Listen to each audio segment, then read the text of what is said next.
तुम्हें अपना वादा पूरा करना चाहिए और अपने बाबा को सच बता दो। ये कहना तो आसान है, उन्हें पता चल गया तो गुस्सा करेंगे। आयशा का सोचो, तुमने उससे वादा किया है लिया। तो फिर क्या करूं मैं? मुझे तो ये भी नहीं मालूम कि अलीजान दिखने में कैसा है। तो फिर चलकर देख लेते हैं उसे। सच कह रहे हो तुम?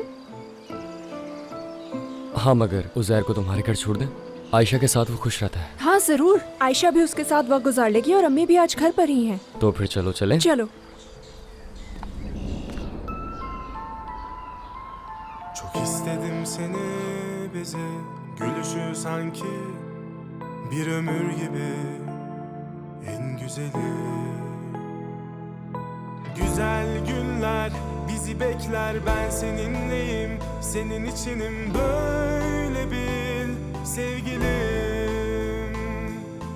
Bazen yorar tatlı telaşlar, yaşlanmak için çok sebep var, her günüm senin için.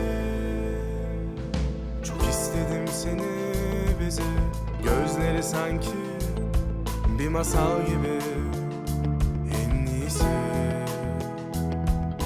Görmesem seni yanımda, yüreğimi acıtır anında, her gün gel güzelim. Güzel günler bizi bekler, ben seninleyim, senin içinim, böyle. ये किसका है? ये मेरा नहीं, उज़ैर का है। अच्छा ठीक है, छुपाओ मत, बाद में खा लेना।